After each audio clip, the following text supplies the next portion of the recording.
সেই মানুষ প্রকৃত অর্থে সুখী মানুষ, ধনী মানুষ, একই সাথে আল্লাহর প্রিয় মানুষ, ভালো মুসলমান, যে প্রত্যেকটা অবস্থাকে সে ওয়েলকাম করে, আলহামদুলিল্লাহ বলে। দুনিয়াতে সবকিছু যদি মনমতো হয় তাহলে এটা তো জান্নাত হয়ে যাবে। সবকিছু মনমতো হবে না।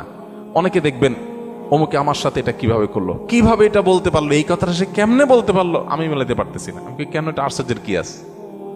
চামড়ার ঠোঁট দিয়ে সবই বলা যায়, বলছে, বোঝেন, এটা তো আমি আশা করি না। তা আপনি যা আশা করবেন সব মন মতোই যদি হয়, এটা তো জান্নাত হয়ে যাবে। আপনার আশার বিপরীত কিছু হবে দেখেই তো দুনিয়া। না না, সে কিভাবে এটা আমারে বলতে পারলো, আমার মাথায় ধরতেছে না, কেমনে এটা বলতে পারলো। আরে কেমনে বলতে পারলো, আমি তো বলতে পারবো আপনাকে, কোনো ব্যাপার না তো। সবকিছুকে ইজিলি নেওয়া, এটা হলো মানুষের দুঃখ দুর্দশা দূরের প্রধান মাধ্যম, প্রধান উপায়। কোন প্রকার বিপদ আপদ হলে আমরা ধৈর্য ধারণ করতে পারি না। ভাই, সবরটা কখন করবেন? তাহলে আপনার মনের বিরুদ্ধে হবে, চাওয়ার বিরুদ্ধে হবে, আশা যা করছেন তার উল্টাটা হবে।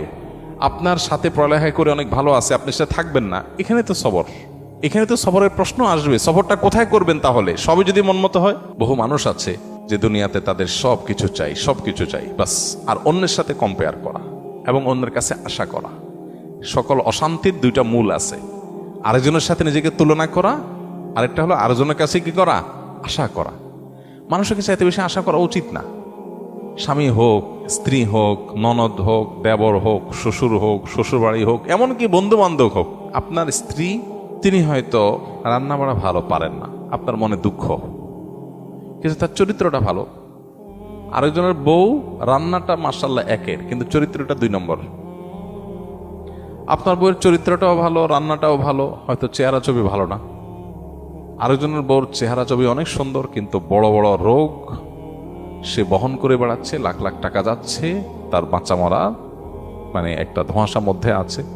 আল্লাহ তাআলা আপনার স্ত্রীকে সুস্থ রেখেছেন। একইভাবে মেয়েরা যদি পুরুষদের দিকে তাকায় দেখেন, আমার স্বামীটা অমানুষ, সে একটা ফোন করে না, একটা মেসেজ দেয় না, একটা খোঁজ খবর নেয় না, আমি মনটা খারাপ করে বসে আছি। আরে ভাই, আপনার স্বামীটা নেশাখোর? কোনো নেশা করেন, আলহামদুলিল্লাহ করেন। অনেকের স্বামী নেশাখোর, স্বামী অনেক খোঁজ খবর নেয়, অনেক কেয়ারি, কিন্তু নেশাখোর। আবার অনেকের স্বামী সব দিক থেকে ভালো আছে, কিন্তু তার ক্যান্সার 4th স্টেজ হয়ে গেছে, যে কোনো মুহূর্তে মারা যাবে। আল্লাহ আপনার স্বামীকে সুস্থ রেখেছেন। আপনার স্বামীর খুব বেশি উপার্জন নাই, আলহামদুলিল্লাহ, উপার্জন নাই, কিন্তু আল্লাহ তাআলা অনেক দিক থেকে তাকে ভালো রেখেছেন, অ্যাডভান্টেজ আছে। একজন ইমানদার, সে সবসময় পজিটিভ জিনিসগুলো দেখবে।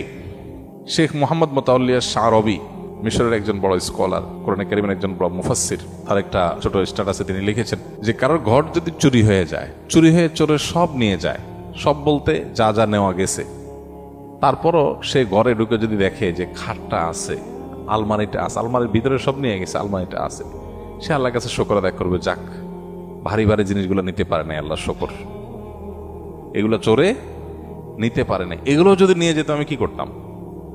যাক, আলহামদুলিল্লাহ, চোরে নিচে দেখে কিছু গেছে, কিছু আছে। যদি আগুন লেগে পুড়ে যেত, তো সব ছাই হয়ে যেত।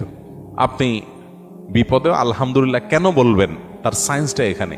আপনি বাইক অ্যাক্সিডেন্টে পড়ে গেছেন, দেখতেছেন ঠ্যাং একটা নাই, কেটে আলাদা হয়ে গেছে, ওই অবস্থায় আপনি কিভাবে আলহামদুলিল্লাহ বলবেন?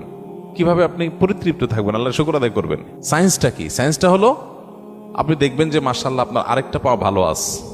এই একই অ্যাক্সিডেন্টে বহু লোকের 2 পা শেষ হয়ে গেছে, বহু লোকের জীবনটা শেষ হয়ে গেছে। আপনি যখন ওইটার দিকে তাকাবেন তখন বললেন আলহামদুলিল্লাহ, ওই সাথে কম্পেয়ার করলে তো আল্লাহ আমাকে ভালো রেখেছেন। মানুষ ভালো থাকার জন্য তার মেন্টালিটিটা সবচেয়ে গুরুত্বপূর্ণ। আর এই কথাটাই নবী সাল্লাল্লাহু আলাইহি সাল্লাম মাত্র 3 শব্দে বলেছেন, আল গিনা গিনান নাফস।